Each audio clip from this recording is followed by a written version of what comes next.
I'm Lori Cardoza-Moore, and welcome to Focus on Israel.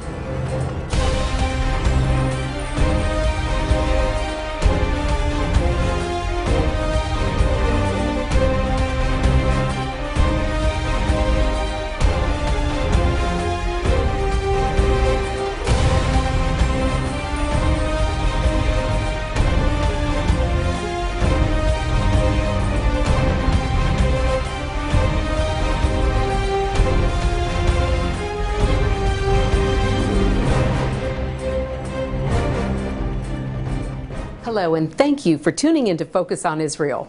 I'm Lori Cardoza-Moore, president of Proclaiming Justice to the Nations, a nonprofit organization dedicated to educating Christians about their biblical responsibility to the Jewish people.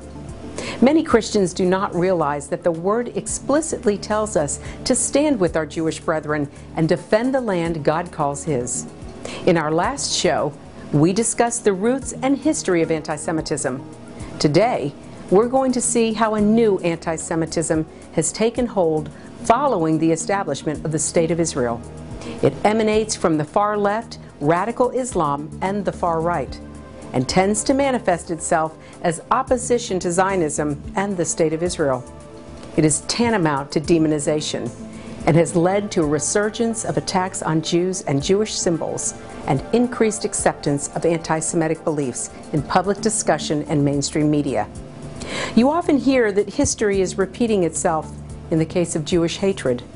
Leading up to the Holocaust, Jews were portrayed as scapegoats and as an evil scourge of Germany and Europe. Thus, many came to believe that killing Jews was acceptable. Today, Israel is portrayed as the most evil state on the planet. The Arab world and its allies are spewing out anti-Semitism unequaled since the days of Hitler. Once again, wiping Israel and thus Jews from the world has become acceptable. In 1973, the foreign minister of Israel, Abba Eban, identified anti-Zionism as the new anti-Semitism, saying, "We have witnessed the rise of the new left, which identifies Israel with the establishment, with acquisition, with smug satisfaction, with, in fact, all the basic enemies. Let there be no mistake. The new left is the author and the progenitor of the new anti-Semitism. Anti-Zionism is merely the new anti-Semitism. The old classic anti-Semitism declared that equal rights belong to all individuals within this society, except the Jews. The new anti-Semitism says that the right to establish and maintain an independent national sovereign state is the prerogative of all nations, so long as they happen not to be Jewish. This new anti-Semitism is a dangerous and ungodly threat that we as Christians must stand firmly against." The establishment and military success of Israel has fostered what has been termed a new anti-Semitism. Its advocates include the left, the far right, and radical Islamists. This new hatred is aimed at the State of Israel and Zionists, and thus the Jewish people as well. There is a new anti-Semitism that comes not only from the right but also from the left. It is no longer fashionable in certain quarters to be anti-Semitic, and so you use the political moment and events to accomplish the same kind of odious result.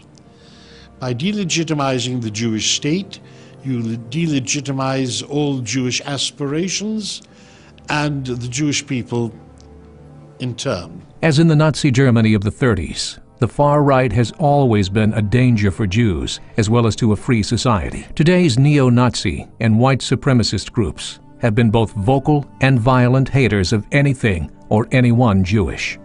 Although these groups have never become a part of the mainstream, they have continued to grow in size and number and have seen a frightening resurgence in Germany and other parts of Europe.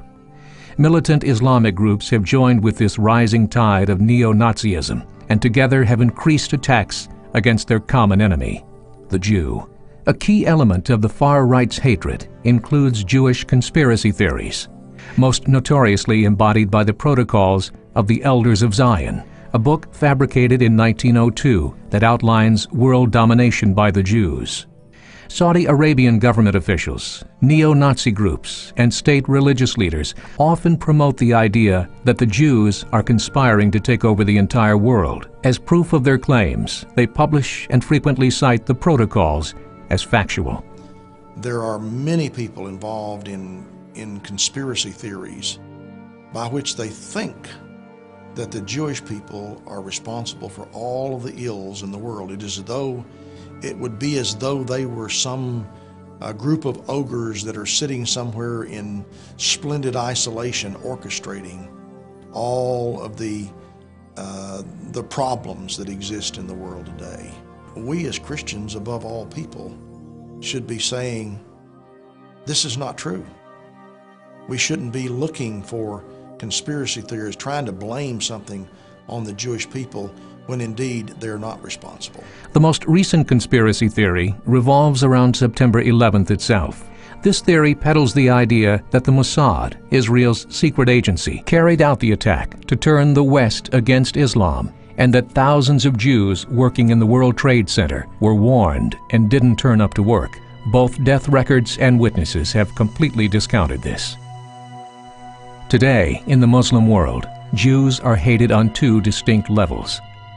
First, because they are Jews and despised by Allah, and secondly, because of Israel and Zionism. The perception through Islamists' eyes is simple. The infidel powers gave a country to a people whom God had abandoned, on land that had been in Islamic hands for almost 1,400 years. This violated the fundamentalist Muslim theology doctrine of sacred space. Under this centuries-old law, any land that is occupied by Muslims becomes Islamic for all time. It is strictly forbidden to give up any claims to it. The days of judgment shall not come to pass until the tribes of Islam kill the tribes of Israel. In Jerusalem and the surrounding nations, the trees will cry out, the stones will cry out, there's a Jew hiding behind me. Come, O Muslim, come and kill him. So the studies of the ends of times, according to Islamic theology, was permeating throughout the whole Middle East, that the reason the Jews came to this land, that we were about to destroy them all. From the Muslim perspective, there are only two solutions: the elimination of Israel, and ideally, the slaughter of all Jewish Israelis, or the wholesale conversion of Israeli Jews, thus bringing the land back within the fold of Islam. Their objective is not to have a two-state solution with somewhat different borders than Israel wants. When they talk about occupied Palestine, they mean Tel Aviv. They want to destroy the Jewish state. Ahmadinejad is explicit about it in Iran. It is explicit in Hamas's charter. It is explicit every way one can think of in what Hezbollah says and does. In most of Islamic society, the mainstream press portrays Jews in the vilest terms. National TV channels beam out soap operas based on the protocols of the Elders of Zion, and schools teach the hatred of Jews as part of normal formative education. One Saudi newspaper suggested that hatred of all Jews is justifiable, and textbooks encourage Muslims to engage in jihad to vanquish Jews. And Al-Azhar University of Egypt, the #1 university for Muslim scholars that graduates Muslim clergy all throughout the Middle East, issues an edict, a fatwa, that it is permissible for a Palestinian to kill themselves in one condition, when they are killing Jews in Israel. Even though Islam in itself condemns suicide, there's a special edict that you can now kill Jewish civilians. A video is worth 1,000 academia. You see it in the footage where a Palestinian finally has Jewish blood in his hands. He shows them in the window. The whole world sees it. You see when the bodies are dumped from the window. You see when the Palestinians and the people of Ramallah, the men of Ramallah, entire capital of Palestine are there. You know, jabbing on the faces and the heads and gutting these people and tearing them apart. And they're jumping with joy like it's winning the lottery. So you finally had Jewish blood in your hand. What we accuse the Jews of doing with a blood libel and movies like Darakola, and supposedly the Jews are killing Christian children and bottling the blood for the matzahs and for the rabbis. What we accuse the Jews of doing, we were carrying it out literally In the Middle East, anti-Zionist propaganda frequently adopts the terminology and symbols of the Holocaust to demonize Israel, comparing Israel's treatment of the Palestinians to Nazi Germany's treatment of Jews or South Africa's apartheid. At the same time, the Holocaust is denied throughout the Muslim world. So twisting history, victimology, myth is being taught as fact, Holocaust denial. All these elements produces terrorism. Today, most world politicians insist that all Israeli settlements must be removed from the West Bank because they serve as the main obstacle to peace. The reality is that the Middle East conflict has very little to do with Palestinian statehood, and even less to do with Israeli settlements. With foolish reluctance, Israel has agreed to the creation of a Palestinian state, subject to some security conditions, such as recognizing Israel's right to exist. What the Westerns don't understand is that it's not a war over land. This is not a war over land. You can show them umpteen million hours of footage in the Holocaust. They will sit there enjoying watching the Holocaust or denying the Holocaust, because it's not the Holocaust that to them is a problem. What they want is what you see them doing to Joseph's tomb. What they want is what you see them doing to the greenhouses and the communities that were given to them in Gaza. They want the destruction of everything Jewish. They want the destruction of everything Christian, to the point that they even go to the place where Jesus was born and they desecrate that place as well.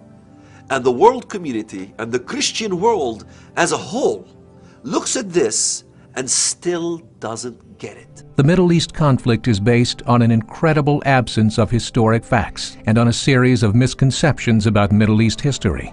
The anti-Israel lobby counts on the ignorance of much of the world concerning how the Middle East got to this point. The West Bank, the last time it was part of a real state, it was the Ottoman Empire. It has been either in uncertain status as part of the Palestinian Mandate operated by Britain, being administered by Jordan for a time and then not. It's not as if there were a Palestinian state there that Israel had conquered in an aggressive war. Israel's wars have all been defensive anyway. They keep having to fight because they get attacked by, it's what happened except for Suez. It's what happened in 48, it's what happened in 67, it's what happened in 73, and each time they were attacked, they won and ended up, particularly after the 67 war, with some increased territory that they occupied. Arab aggression and stubbornness has made the creation of a Palestinian state impossible. Since 1948, the Arab world has refused to come to terms with Israel's existence within any set of borders, and has maintained a state of war with Israel. With the invention of the Palestinian people, Arab aggression and Islamofascism gained a political and moral pretense. The Arab fascists appeared to the world to be pursuing a noble effort of protecting a mistreated and oppressed minority group. Thus, the promotion of a two-state solution has radicalized and Nazified most Arabs, who now openly support Arab parties and politicians who call for violence against Jews and for the destruction of Israel. Muslim Palestinians blow themselves up, and Palestinian Christians don't blow themselves up, because it has nothing to do with poverty either.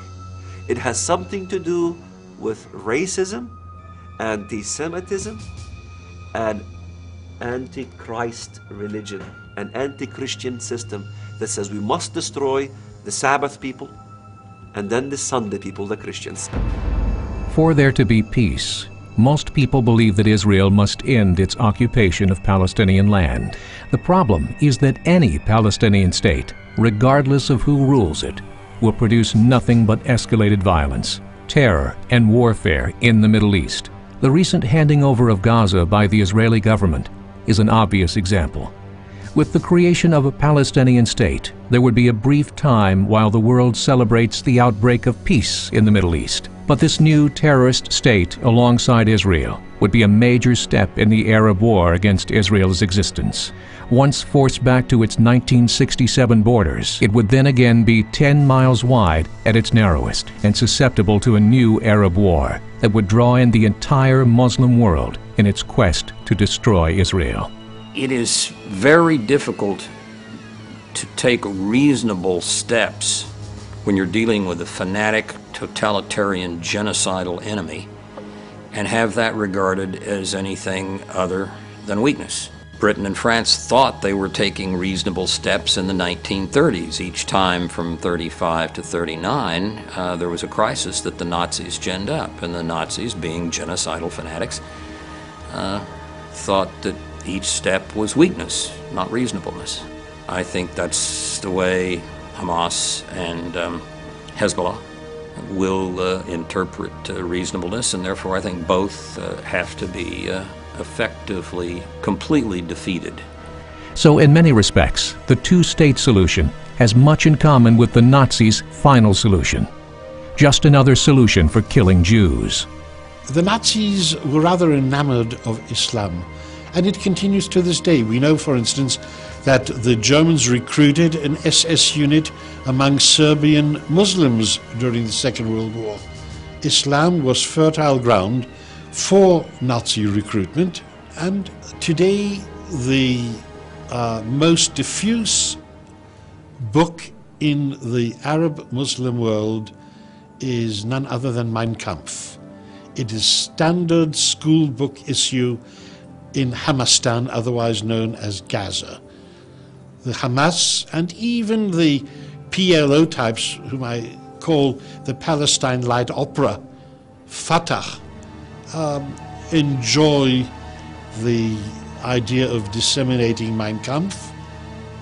And if this is indeed the case, one can only imagine what preparations are being made for peace on the side of the Palestinians. What are they telling their young people about Israel and about Jews? There is certainly no process of pacification. There is only incitement to further mayhem. And all of this because the Nazis are now the darlings of Islamofascism, and Islamofascism is alive and well in the Palestinian territories.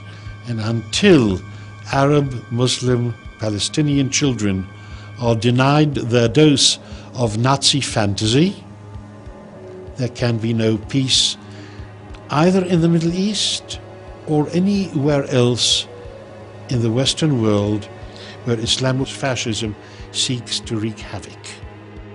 The political perspective of the left has grown extremely anti-Israel, and by extension, anti-Jew. Israel has become a glaring example of Western colonialism, Western values, and Western religion. David Horowitz labeled the establishment left as a fifth column within America, both anti-American and anti-Israeli in its rhetoric and actions. After 1967, the Arab world proved better in the war of ideas than in the war of guns and bombs. They ceased telling the world that they wanted to destroy Israel and redefined their struggle as the search for a homeland for the homeless Palestinian Arabs. This change in opposition to Israel was a shrewd appeal to the left's liberal thinking. With the Jews and Israel no longer the victim, the left moved to support the perceived underdog, the Palestinians. The problem with the left anti-Semitism is that it is born not only of anti-Semitism but of self-hate and anti-Americanism. It doesn't occur in a vacuum, and it's not theologically motivated. It goes to the hostility toward values that Jews share with believing Americans and American Christians. There was a time when the left was very pro-Jewish and pro-Israel because the left saw in Jews and in Israel a victim.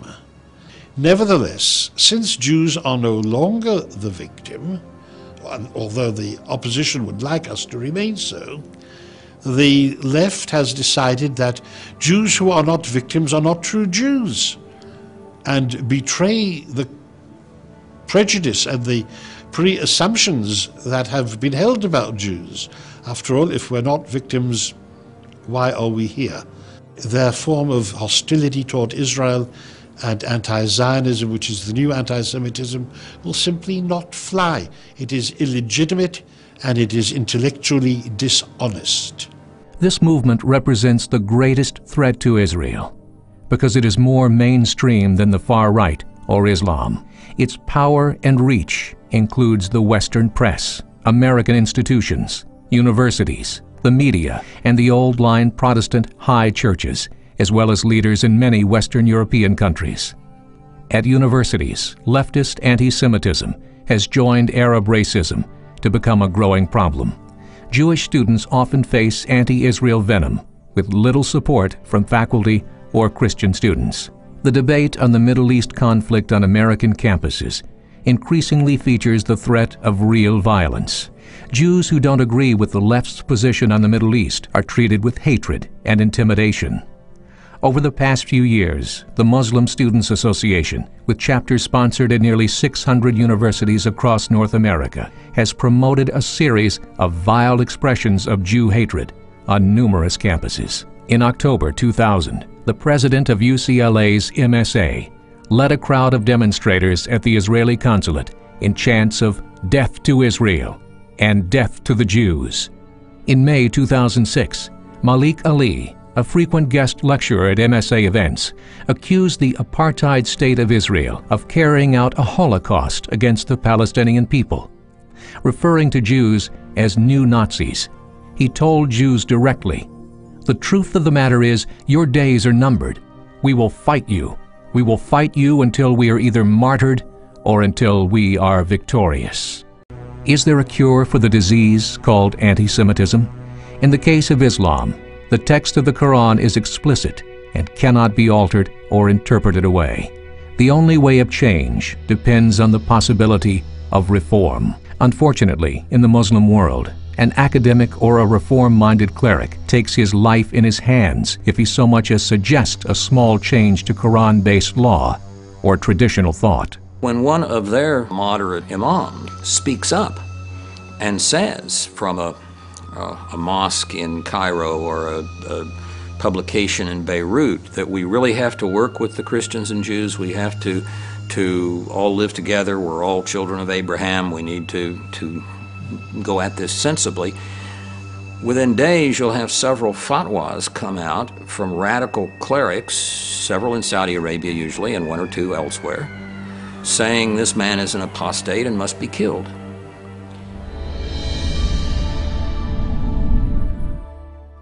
The new anti-Semitism is a threat today that we cannot ignore as it continues to grow and spread. This new anti-Semitism also uses new technology. The internet has taken the media war against Israel to even new levels. With the introduction of viral media such as YouTube, the virtual communities of Facebook and MySpace, and the information portal of Wikipedia, very little censorship and much twisted truth can now flow instantly around the world. This leaves the door open for anti-Semites across the globe to spread messages of hate, often failing to distinguish between Jews and Israel when comparing Jews to Nazis and Israel to apartheid South Africa. Through the web, the social acceptability of anti-Semitism can be spread, public resistance lowered, and hate networks rapidly established. And in some circles, it's even become hip to be anti-Israel. On April 3, 2006, the U.S. Commission on Civil Rights announced its findings that incidents of anti-Semitism are a serious problem on college campuses throughout the United States. These young people did not learn anti-Semitism from the old church. They learned from today's church, the media. It is PJTN's goal through our media to educate hundreds of millions of Christians around the world, and one of the most important targets we must reach is our young people. University campuses today have become a hotbed of anti-Semitism and a propagator of pro-Islamic teachings and organizations. PJTN plans to take the battle to educate our children at these schools of higher learning. In Genesis 12:3, the Lord says, "I will bless those who bless thee, and curse those who curse thee." World War II and the Holocaust, the genocide that exterminated 78% of Jewish men, women, and children. Today, there are less than 14 million Jewish people on the earth. This time, it is on our watch. Anti-Semitism and anti-Israel activities are at the highest rate globally since the days of the Nazis. Many of us are used to thinking that Israel cannot survive without the help of the United States. Maybe we should start wondering whether we can survive if we allow the terrorists to succeed in Israel. We make a terrible mistake if we deceive ourselves into thinking this is not our fight.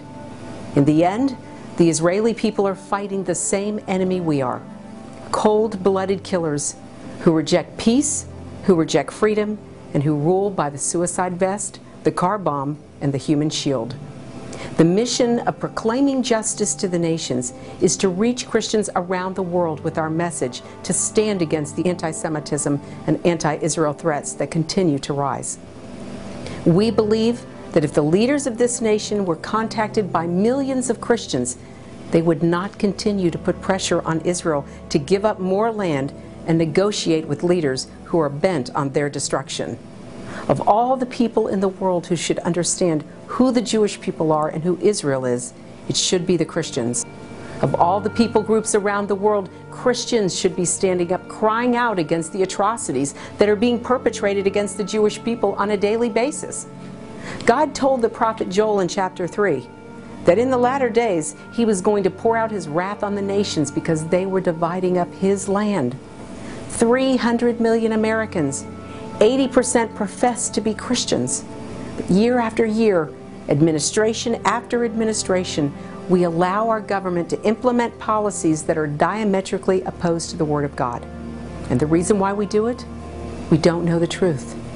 To guarantee the security of Jews anywhere is to guarantee the freedom of people everywhere. Our prayers matter. Our pleas to Almighty God for mercy are important. But so is our decision as Christians to act, to do more this time. You must decide that you won't be silent again. We cannot let our Jewish brethren fight this battle alone. They have fought this battle alone for years, with no one standing with them. Now it's time for the Christians to rise up. Now it's time for us to take a stand. Now it's time for us to say, never again. You've been watching Focus on Israel. To support this program, send your tax-deductible gift to Proclaiming Justice to the Nations, P.O. Box 682711, Franklin, Tennessee 37068. You can also support PJTN online. Visit pjtn.org or call 1-877-873-9020. Anti-Semitism has reached epic proportions, and Israel is now surrounded by nations who seek its destruction. For Israel to lose just one battle would mean losing everything. As Christians, it is our biblical responsibility to stand with our Jewish brethren and Israel. PJTN needs your help to reach more Christians with this urgent message. Please visit our website to become a member today and order our award-winning documentaries. You must decide that you won't be silent. Sign up now at pjtn.org. God bless you, and thank you for your support and prayers.